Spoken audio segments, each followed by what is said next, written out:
for the sake of the camera. Just want to make sure I'm happy. Oh, no, you can be in. Oh, no, please be between me and the camera. Faces. Friendly faces. Yes. I'll be photographing you anyway. It's okay. Oh, you will? Oh, yes. My goodness. Is that all right? It's fine. Okay. Sorry. It's. I had Kelly, you know Kelly, right? Of course, Kelly, yeah. I had her approve my outfit. Oh. Okay, Okay, I think we're at quorum, so with everyone's permission, I'd love to start. Welcome everyone again. I'm so glad to see some returnees, a lot of returnees to the group here, and some newcomers. I'm Todd Morris. I'm a professor in the Department of Slavic and Eurasian Studies. I'm also the director of the Texas Language Center.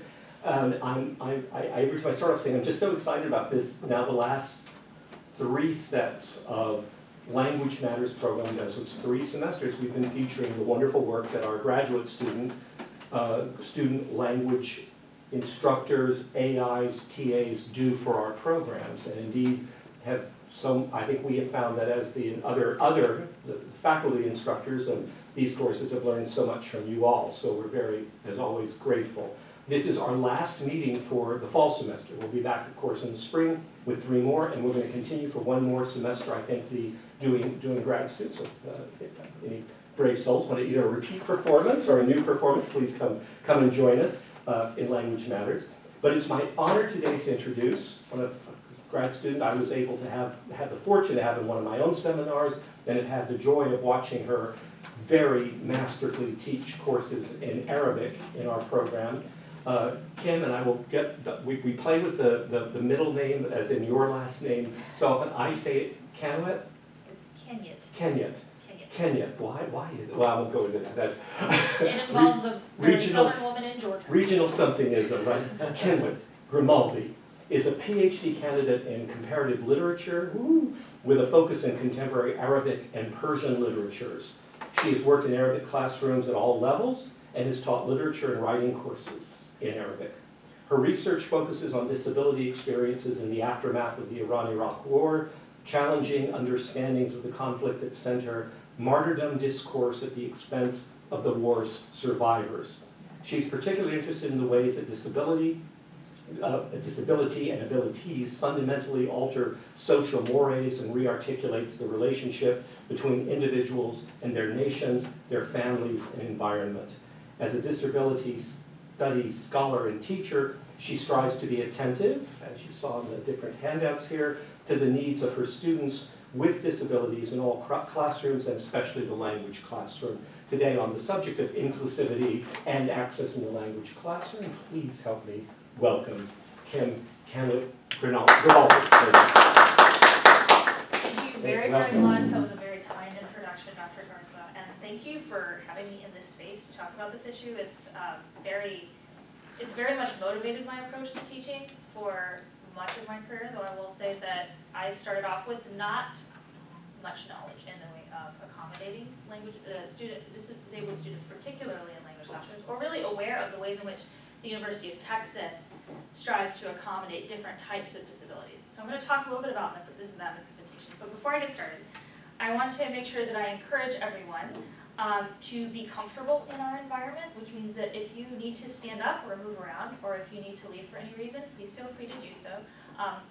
We do have a camera in the back, so please be mindful not to knock it over. That would be best. There is a restroom at the end of this hallway here that is a single stall, so it's a gender-inclusive restroom, but it is not accessible. So if you need an accessible restroom, you would need to go out the main door and straight down the hallway to the end on the right. I've also already distributed my access copies. So why am I talking about this? Why am I here? As Dr. Garza mentioned, disability is the core of my research, and as such I want to address those issues in my teaching practice, but also I feel very deeply that being it more accessible for disabled students actually makes our teaching more inclusive for all students. That there are ways in which we can take fundamental practices from universal design for learning and apply those to help students master languages that they may not be confident in, or they may not feel like they ever could master, and that they are just there to earn a few credits. All right, so I'm going to start with a slide on what is accessibility. The functional definition of accessibility, and this is a legal definition, is that it provides students the opportunity to acquire the same information, engage in the same interactions, and enjoy the same services as students without disability, with substantially equivalent ease of use. All right?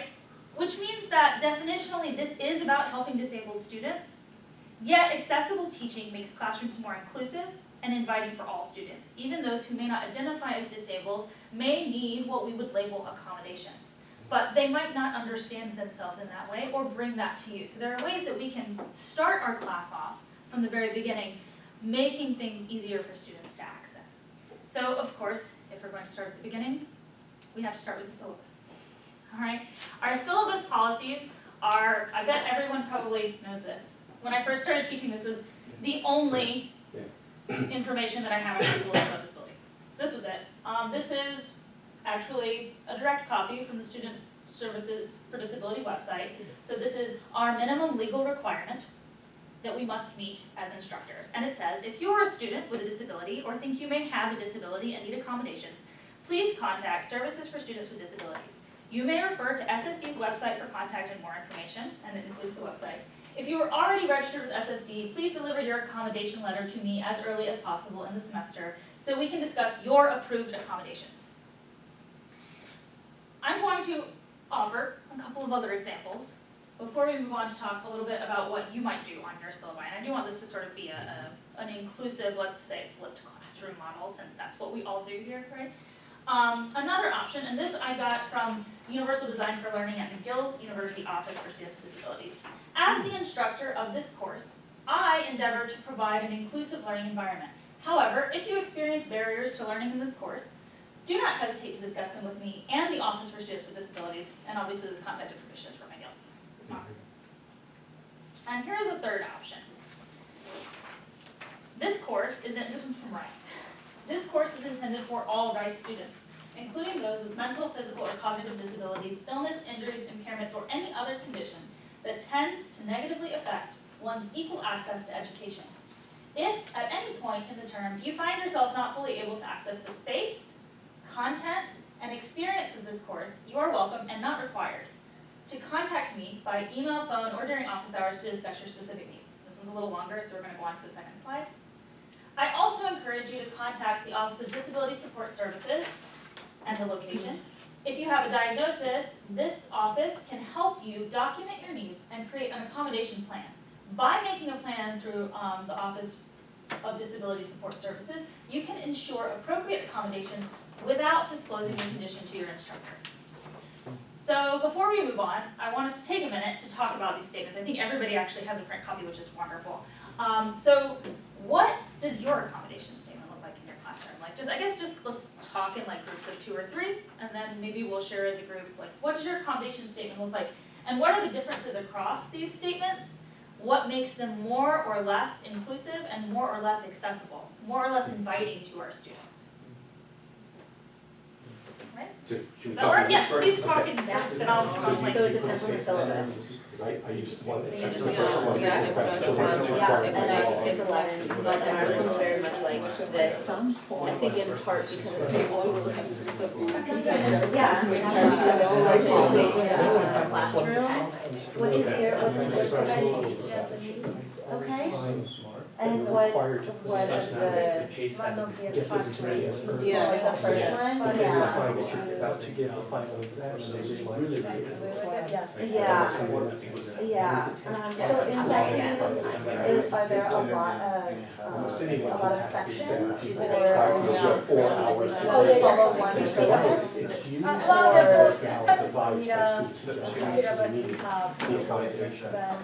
So that's terrible. So much we don't really have so many and more like change the use one of for the one so and then but I like the way it that's what we are doing. So a lot of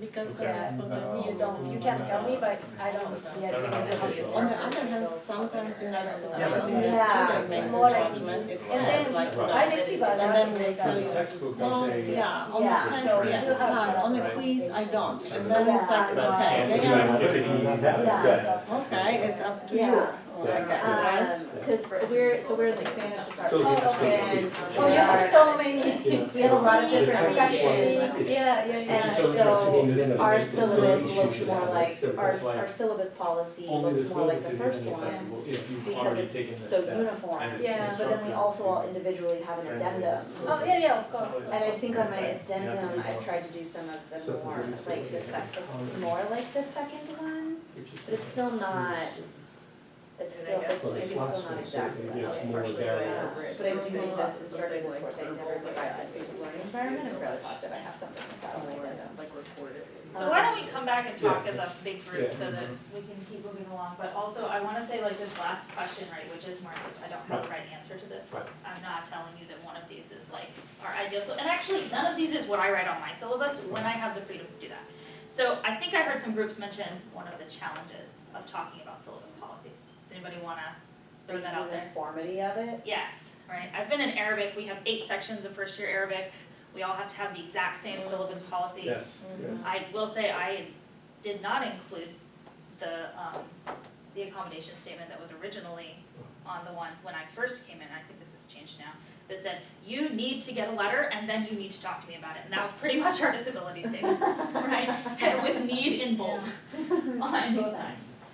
So how many people have just our standard boilerplate information on their syllabus?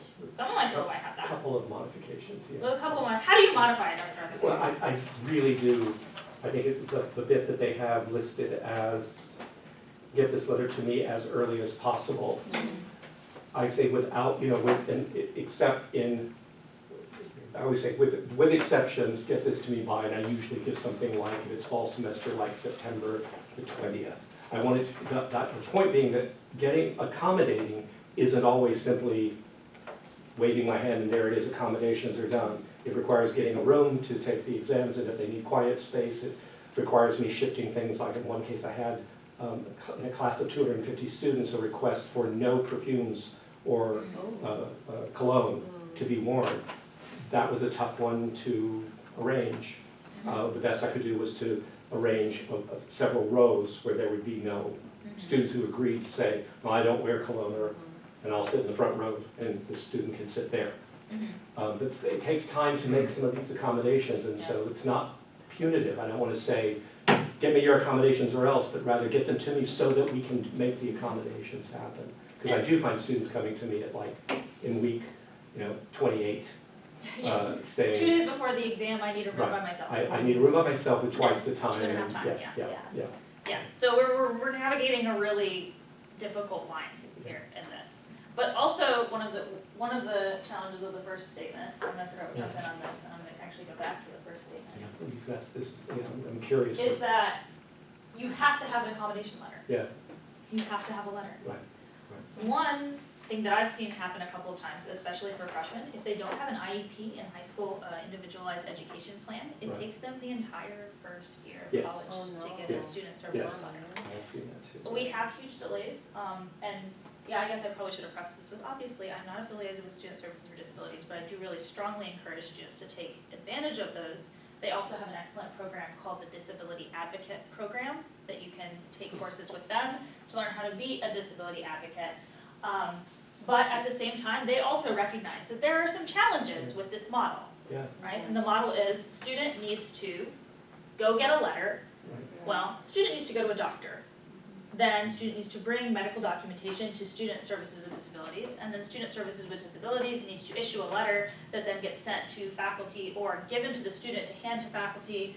There was I don't know if it was here or when I was at another institution where this got automated online and then none of the letters got delivered, and so students thought faculty had letters and they didn't have letters, and so these things are very unwieldy, especially at a university this size. So how do we move from, does anybody have addendums perhaps to their syllabi that make an effort to move from an accommodations letter perspective to accommodating student needs, whether they have a letter or not?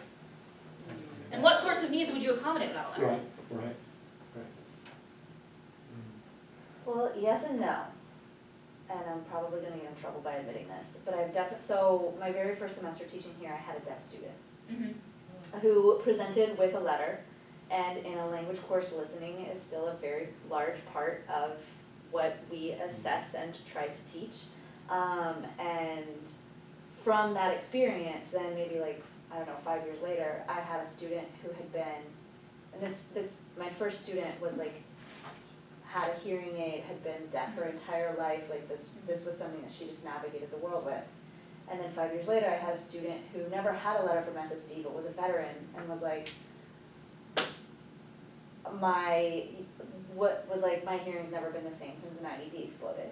And I took a lot of the lessons from having worked with the deaf student before, and even though that student didn't necessarily, I don't think he presented me with a letter, and I'm not sure that I played like audio files for him 3 times or 4 times, which was what I could have done for that other student.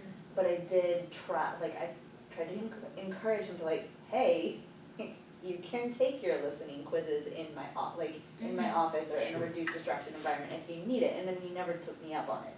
But like, I at least had the experience of dealing with it before, which gave me some ideas of the tools. And you dealt with it at with my a student disposal. who knew how to advocate for themselves. Right. Exactly. Right. Right, I think, Exactly. and actually, I'm really great you brought up this example. I've taught deaf students, but not in language classes. Yeah, And it's I super have hard. Yes. yet Yes. to come up In with a a language class. strategy Yes. to say, okay, look, I would certainly like to make my class, like, especially in Arabic, where we have people who only take Arabic for reading knowledge anyway, or for classical Arabic, which would only be read and not spoken. It's like, okay, but that's not what we teach. We Yeah. teach modern standard Arabic, which is a 4 skills class. Yeah. So how would you, I don't have an answer. I don't know Yeah. how I would accommodate that. I want to be accommodating for it. Or, Yeah. I've also encountered, professors who've had visually impaired students and had to make modifications for visually impaired Yeah, students. lots I think of- that's far more common. Yeah. At UT, my understanding is that the accommodation for linguistic processing disorders, deaf and hard of hearing students, and a couple of other issues is an exemption from the language requirement. That there, you can actually go through SSD to be exempt from meeting the language requirement. Is ASL not an alternative for? It might be that the way that they do it for ASL is that they offer like some sort of credit by exam or That's what I'm testing to wondering, yeah. accommodate it, but I Yeah. do know that for linguistic processing disorders, like, Right. I've known students to get out of that, get out of it, that's a Right. terrible way of putting it, but Usually they have to to be take exempt a from the requirement. 3-hour culture course. Exactly. Yeah.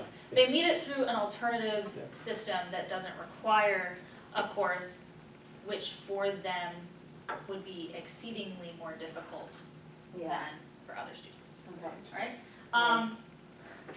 What else were we saying about syllabus This is- policy? Sorry. No, this is great. Oh, no, this is great. actually all I wanna hear, So great. really, like, honestly, if you can tell me all about your opportunity, your experiences with students, that would be helpful for me as a teacher, so. Another thing to think about when we think about the syllabus policies is who has to advocate for themselves, Yeah. right? Are there ways, the first policy, and I have this actually highlighted on a slide here. If you are a student with a disability, you may refer to SSD's website, and you have to be registered with SSD, and you have to bring your accommodation letter, and we have to discuss your approved accommodations. The instructor only comes into this, oh, there's a light on this, isn't there? That's not gonna work. The instructor only comes into it in this final sentence with this, To me, talking, right, to me. And SSD is great, they actually have another statement that they offer that I didn't put up here because I like these other two better, where it talks about the university strives to be an inclusive place. Alright, so then the onus is put on the university, which is all well and good, but honestly, also the onus is on us to make our classrooms more inclusive. We're So- university. We are the university, but we're also very personally responsible, right? And sometimes, like, nobody's ever taught me a course on this, right? As, from a pedagogical perspective, the university doesn't necessarily offer much aside from a few, programs, like the Disability Advocate Program, to talk about how to advocate for students with disabilities. So how do we learn how to do this? And so I want to talk a little bit about universal design for learning. There are other ways in which we can make syllabus accessible, aside from even changing this statement. We don't have to just change this statement. And a lot of these suggestions come from universal design for learning, which I think I've thrown that term out about 7 times in the past 30 seconds, I'm sorry. But these are ways of helping students access your syllabus whether they identify themselves as someone with a disability or not, right? For example, a colorblind student might not identify themselves as someone with a disability. Or a face-blind student would not identify themselves as someone with a disability. But those are things that we can work with. One of the suggestions is actually including photos and introductory material. We would also offer large print versions if you're gonna hand out versions, please go What ahead. sort of photo in the introductory A material? headshot is what I've seen on Oh, most okay. syllabi, is that someone would include a headshot, so I wish I don't have a sample. So like a photo of the A instructor? photo of the instructor, Okay, right, so it's your face, it's only your face with no distracting information, and then it's got your contact information, your office, things like that, so that they recognize you. If you had a TA, the TA might wanna do the same thing, or they might not. So Canvas, in its first iteration, did that. For when you would load in all the bio material for yourself and your TAs, it would automatically from files, you could choose a picture you wanted, but it would just pull from files a picture of the instructor, the TAs, and because they didn't want it to be public information, like where TAs' offices are and what their Yeah. email and things are, but it would make the MEID accessible through Canvas and Blackboard. And I don't think they do it anymore, to be I honest. haven't seen I it. don't see it on Canvas any longer, but it used to be automatic when you put in your information about office hours and all, it would populate that section that students could click on and get your picture, info and everything. Yeah, Yeah, I I like actually, that. this the first semester I put my photo in the syllabus of my Polish classes, and I have like kind of a short, I took this idea from the book, it's called Motivational Syllables, I think, and with kind of a statement about, how enthusiastic I am about teaching them, and it will be challenging, but I am here for you, I will guide you, blah, blah, blah, next to my picture. yeah, and what does this do? This also makes it more comfortable for a student who has or does not have an accommodations letter to come to you to talk To about what their approach you, yeah. needs are, Yeah. right? Almost everything about this is about trying to make it more inviting for a student to come to you, because that's the only way you can know what they need, is if they ask you. And I think we've all had that problem where we've had a student come to us the day before the exam, at the very end of the semester, who had a need that we could have been meeting the whole semester, and instead they struggled. Right. So how do we get them into our office hours, right? So another thing would be to offer large print versions, or in your online version, make sure that you would want to provide an accessible version of it that can be read by a screen reader, in addition to, and most PDFs are accessible if you print them from Word, right? That you can blow up the size of the text, or can read it with a screen reader. okay, yeah, I was gonna say, what is the software behind ensuring that documents can be read with a screen reader? Just that they be in Word? Or- Word is so pervasive that it is accessible for a screen reader. Okay. Most screen readers can access it. Also, most PDFs can. But if your PDF is very image heavy, it might be harder. So, right, if you put an image of yourself and you put graphs in your syllabus, which I'm also about to tell you to do, it's gonna be more accessible in Word than it is in PDF. Okay, what Is about my Google Docs? understanding. Google Docs. I don't know. Okay, I don't know. I haven't tried that. alright. Because in my department, they've really been resistant to putting syllabi in Google Docs. Yeah. Google Docs, I think, just has its own plus Text to minus speech. enlarger right as part of the reader Okay. itself. Alright, Yeah. I'm So pretty for sure. size, Okay. it can certainly do that. Right. Okay, Google Docs will yeah. definitely, Right. whether or not it has text to speech, I don't Text to- actually know. yeah, I would I- assume so. I think it Really, does. what I I would think it say, does. Google has dictation Yeah. features, so Yeah, I'd it does. assume that it would have the inverse, but, okay, alright. and also this is another opportunity where if you have a student who says, I find these things difficult to get, then you would say, well, how do you normally access material on the web? Okay, Right. yeah. Right? Mhm. You're not can you use a computer or can you access Canvas, but how do you normally do this? And then have them explain it to you and you, okay, well, here's what I can do to meet that need. Uh-huh, So I would also advocate for students some students interpret things better through language and some through image, so you offer them both options. And actually what's great about a lot of this, and I have a slide about this in a minute, is that language courses are actually already very well designed for UVL. Very well designed, right? You could also I know we all give the spiel on the first day, but to create an introductory video that students could go back to, where you just record your spiel, your syllabus spiel, or use graphic organizers to display how objectives relate to each other. This is another thing that language teachers are really great at. I think this is where I learned to make concept mapping, was in language classes when I was learning vocabulary, right? How can you concept map your course objectives? How do they relate to each other? Is there a flow chart you could use? Is there something that you could use to organize the information that isn't just like a continuous line of text? You still provide that continuous line of text, right? Because that's going to be accessible for your screen reader. But this is just another way of conceptualizing it so that students are aware of what your course routine is going to be and how they are going to fit in that course routine, right? This is another, as I was researching syllabus design, I find this really evocative. Another thing that often, this is not a disability issue, but this is an inclusivity and access issue, is that some students struggle with basic needs. So this is from Jess Wagner, who is at the University of Houston, I believe. And it's a basic needs statement that reads, any student who has difficulty affording groceries or accessing sufficient food to eat every day, or who lacks a safe and stable place to live and believes that this may affect their performance in this course, is urged to contact the Dean of Students for support. Furthermore, please notify the professor if you are comfortable in doing so. This will enable her to provide any resources she may possess. One of the challenges that freshmen face is that they don't know that they can go to the Dean of Students. Yep. They don't know that we have student emergency services. They don't know that we have a food bank on campus. They don't know that how the Title IX office works. They don't know who they need to talk to if they're in an abusive relationship, or what would happen if they talk to somebody. And so by putting something like this on your syllabus, which I will recognize is probably already about 15 pages long, Yep. like our Arabic syllabus, it gives at least one more space for students to see that there's something, right? We put a BCAL statement up there, and that's another resource that we have at UT, is the Behavior Concerns Advice Line, right? These are all things that students, when we call it the Behavior Advice, Concerns and Advice Line, that is very esoteric to a freshman. What does this mean? What's going to happen? When we say, if you have trouble affording groceries, it's really straightforward. What do you need and how can I meet those needs? Okay, so what are some other things that might make, and I think I am like taking far more time than I anticipated with this, but what are some other things that might make a course inaccessible? And let's just like color this out as, or make a classroom environment inaccessible. I mean, just the cost of books. The cost of is books. Frequently,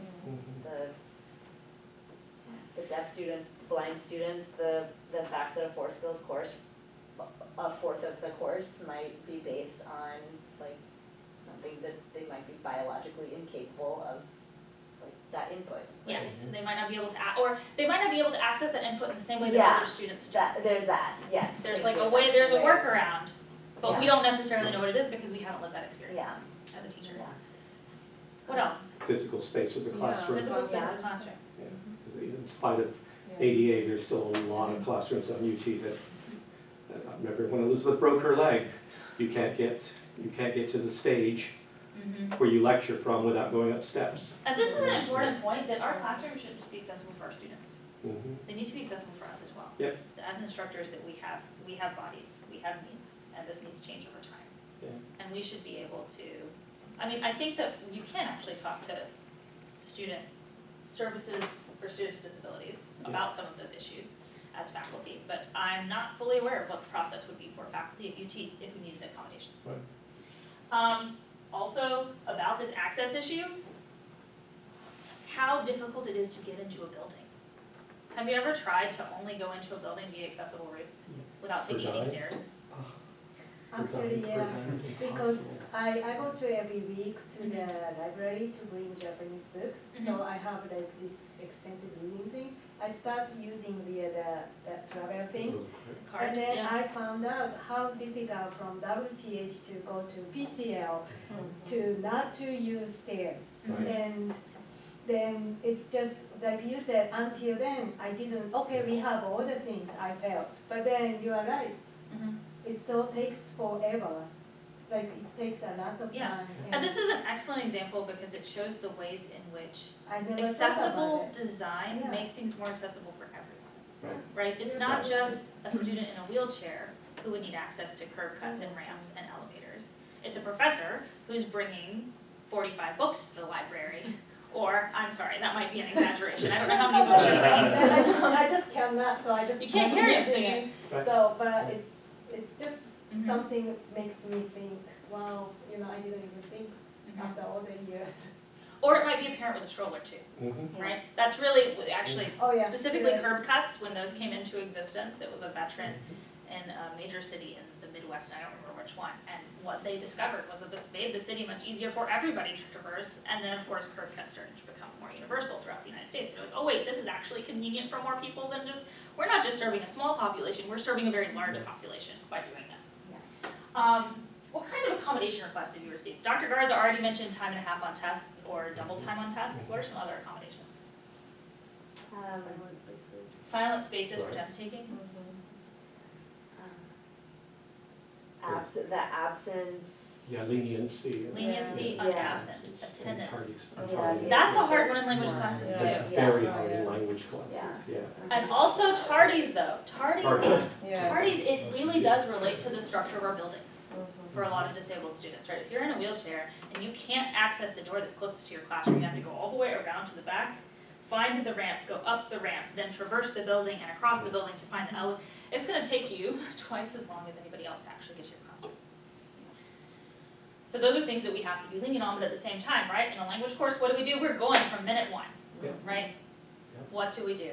So, and we've talked a little bit about materials and strategies that we use in our classroom, but for you as a learner, what sorts of materials and strategies make a space more accessible for you? What do you need a teacher to do that they maybe didn't do in the past when you were learning? Not necessarily just a language, but anything.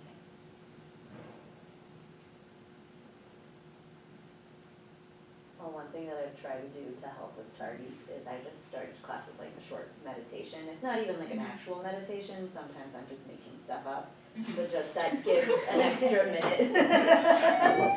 Like, it just gives an extra minute. It's still listening practice, cause we're doing it in the language. Yeah, But it's That's a great like, idea. it builds time in, so like students still come, like, there will be students who come in late, but like everyone else is sitting there trying to breathe. and I like that as an example because it meets multiple Yes. needs, Yeah, right? It doesn't just meet the need of your students who might take longer to get into class, or students who have a class that's like 30 minutes away and have to run. But it also gives the students a moment to center themselves in the space yep. and lowers the effective register of the entire room. Uh-huh, Yeah. uh-huh. I And to can't, center themselves in the language. yeah, I can't be the only one who has found that language students seem to have a very much higher rate of anxiety than my literature students. Oh, yeah. My language students are always like white knuckling everything, Yeah. right? Yeah. I'll give an example for me. One thing that has often made things less accessible is when instructors try to write on the board with whiteboard markers that are running out of ink. I hate that myself. We've all done it, right? But I can't read what they're writing. Right. Nobody can read what they're writing. And let's be honest, I probably should have glasses, but I don't have vision insurance, so I don't. Right. And I can function, and so I do function, but it would be really great if I could actually read all of the things. Or they write really small, right? We're in like a 300-person lecture and somebody's writing on a blackboard. Ooh. Historically, that was the only thing we could do, but we have technology today. God bless us, we have technology. I'm surprised why the classrooms actually, all of them, I'm sorry, don't have whiteboards. Why we still have chalk? This is a pain to have, colorful ones if you want to show something. I have to carry with me, collect after class, That's right. remember, have the dust all over me. Why don't we have whiteboards? Most of the classrooms, though, I don't know if this is true of all classrooms, every classroom I've been assigned, please correct me if I'm wrong, has a doc cam. Yep. Yeah. Does everybody have a doc cam? Yes. That is actually how I have gotten around a lot of Same this, here. is by utilizing the doc cam. Because even colored markers are often